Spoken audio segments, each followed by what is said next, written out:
that we're going to be able to connect our communities. So you'll be able to connect your community with like-minded people. Yeah. So perhaps if Dave and Bridget like each other, we'll connect our communities. It'll strengthen our feeds, and our fans will be able to communicate with each other. And if one day you're like, that Dave Rubin's a real asshole, you'll just disconnect the connection, and that's it.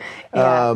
And the idea was, let's give all of the power back to the creators and make sure that the day that you say something on Dumpster Fire, that YouTube's like, we're done with this girl. Yeah. Well, guess what? You don't have any of, I mean, think how many subscribers do you have on YouTube, ballpark? Oh, I mean, I've only been on for like 3 months, so 11,000 about. All right, great. The day that they find you too much of a threat or whatever, and hopefully by the end of this, show, we're going to send some subscribers your way. But the point is that you have no way of communicating with those 11,000 people. They've chosen to subscribe to your channel, but you can't get your message out to them because the algorithm sits between you and getting a message out to them.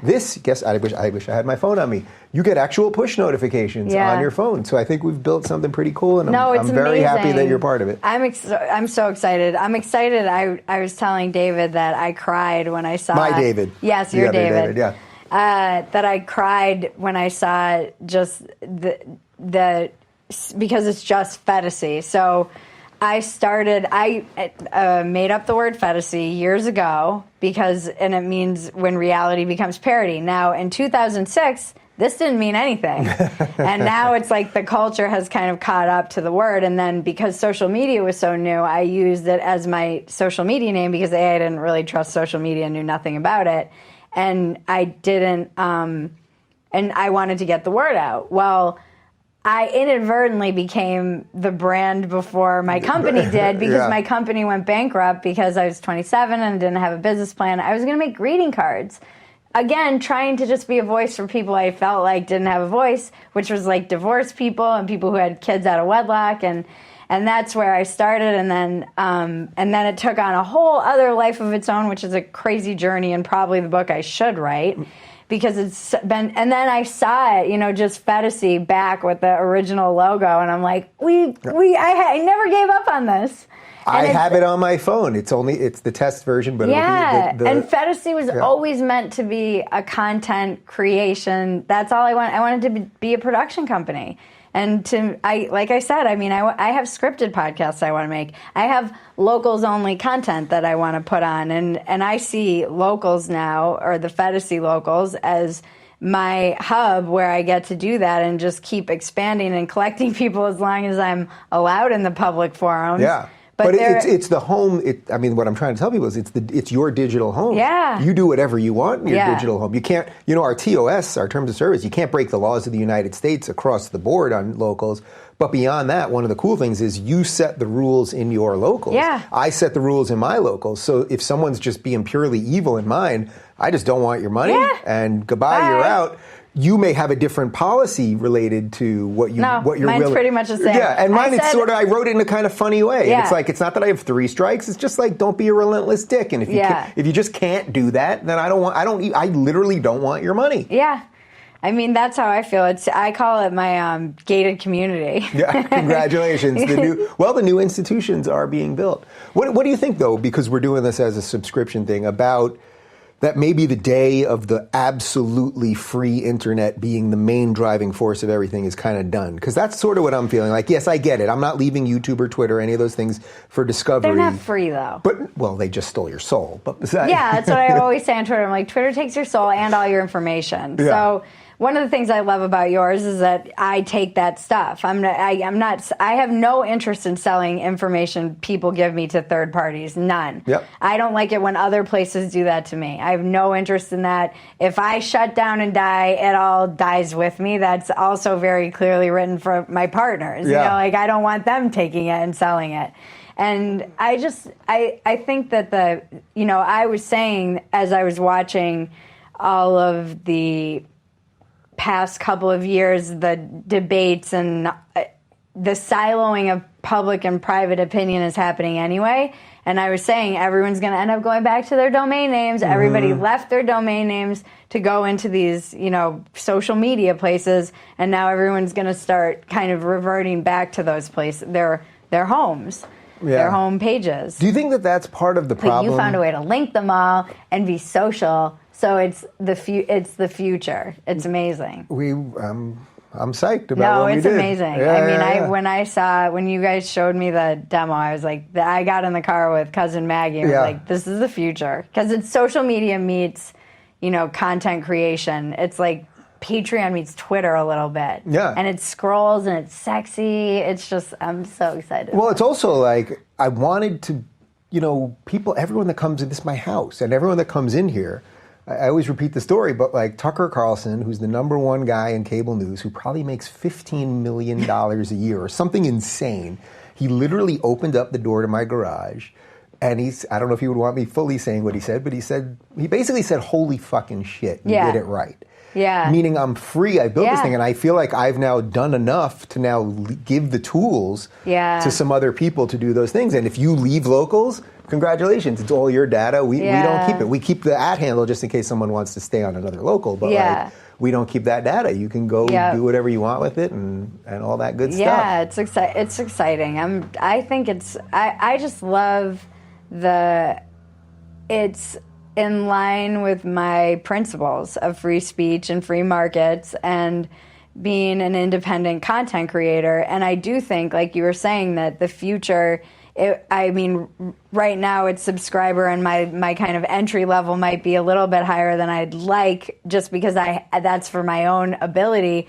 But I think the future. What do you mean? You mean your tier? My entry level to Locals is $5. Yeah. I'd like to get to the point where so many millions of people know about me that it's $2 and they get all this cool content, but because there's just more awareness. And so, because I think the future probably is people finding those creators that they like and spending, their money instead of on a cable package, which is a total rip. Yeah, you're paying $180 for literally 182 channels that you don't watch. Yeah, maybe for live sports, which again, they're all going, you can watch those on Twitter. Yeah. You can pay $2 to somebody like me and $3 to someone else you like, and you have your little media budget for that kind of content. What do you think about just generally like that we thought that social media and all of this stuff was going to bring us community, but what it brought, like it helped a lot of us succeed, right? Like, so we're living examples of the good part of this.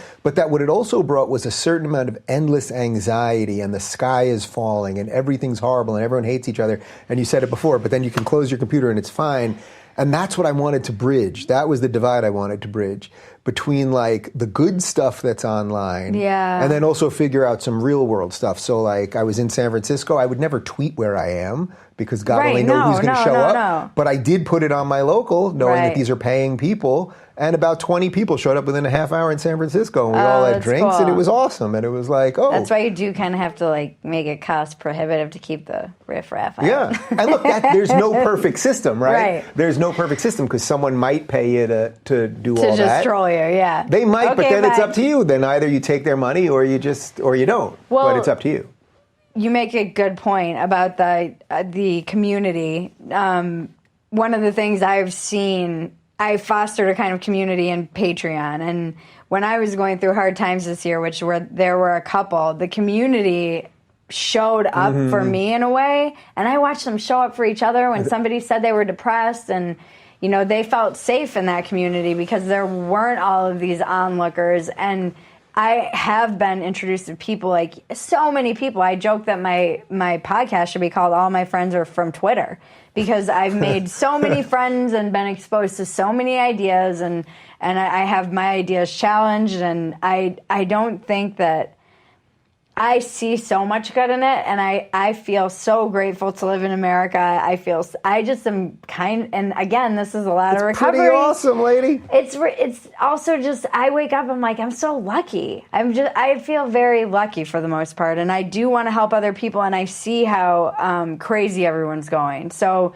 leading into the election, and then whatever happens post-election, I really want my Locals community to feel like they can challenge each other, push back, have reasonable conversations, not be mean, no personal attacks, but also support each other and their goals for the future, their goals for one of the people who's in my community. He's like a brilliant businessman. He's been mentoring other people in my community. It's just so wonderful to see. And well, by the way, we should give a shout out to our man Warren. I don't know if he wants us to say his last name, but Warren. Zen Pro Audio. So Warren from Zen Pro Audio. Yes. He owns his own audio company. Warren was one of my first supporters. I mean, years and years and years ago. He's amazing. And Warren, I know you know this, but all of my audio stuff, the labs that we're wearing, all of the soundproofing, he donated all of it. On top of being a supporter for years, and he's a big supporter of yours also. So I feel like we should give him a little shout out.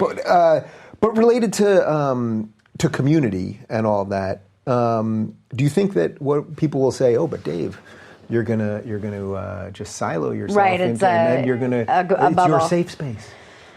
You know, I was thinking about this on the way over because that is what's happening anyway. So I believe... Right, as if the people saying it aren't doing it to themselves. And I go out of my way to challenge myself. So automatically, if I read something and it confirms my bias, whatever that might be, or if I feel that like, I'm dubious of it. You know, I'm suspicious of it. Now, this comes, A, from not trusting myself, really, and my own thoughts and beliefs from kind of being an addict. But B, I think it's just good to train yourself to know what your biases are and know that when you're being flattered, you should be suspicious. This is also just like a Zen thing.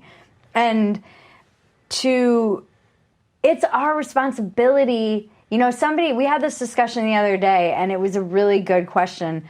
Someone in an audience said, where do you get your news? What is your trusted news source? Well, you want to literally ask me? Yeah, well, people ask me this all the time, and what I always say is you can't. You already said this actually at the beginning of the interview, but you can't trust institutions anymore. You can basically figure out a couple people to trust. So there are some journalists. Not even journalists. I don't even know what they are anymore. There's some personalities that I basically think are good faith actors. Okay. Who I think are worth following. But there's very few. I just saw literally right before we started that, you know, Lee Lessig, he was going to run as an independent a couple years ago, just run on campaign finance reform. And then he said, he's a tech guy and he was going to self-fund his campaign. He ended up not going anywhere with it. But I just saw that he's suing the New York Times for libel because they wrote this ridiculous hit piece on him. And then I looked at the byline of who he's suing, and it's the same author who wrote the hit piece about enforced monogamy on Jordan Peterson and who wrote the ridiculous piece last week on PragerU that they're circumventing parents and teachers. What was the point of that? Why was I telling you that related to all of this? There was some reason there, and I completely lost it in the midst of that. Oh, trusted news sources. Right. That you can't trust you can't just say, oh, the New York Times is good because my dad used to like it when it was good. Right. And obviously I'm no fan of this particular author. Right. Her name you have a bias. name not be mentioned. But that's the point. You can't just trust the institution anymore. But that's not to say that there isn't a good egg at the New York Times. Right. I'm not quite sure who it is, but there's got to be somebody over there. They still do some amazing journalism, and I don't like to shit on all journalists. But isn't that some ways the suckier part? Right. When they do something good, because they do so much bad now, that then they do something good, and then your ability to calibrate. Or do we just only hear about the bad? Because I think journalists, you know, I definitely don't want to demonize journalists in the mainstream media or journalists and journalism. I feel like is very important to democracy, and so that's why I demonize the bad ones. Yes, because they're journalists, as I like to say. It's like they're activists posing as journalists, which is dangerous to democracy. Also dangerous to democracy is calling every single journalist an enemy of the people. Yeah. So finding good faith actors is increasingly harder. And I also think somewhere I read everything. I try to read left, right, center, libertarian, just because I feel like somewhere in there I can form my own opinion.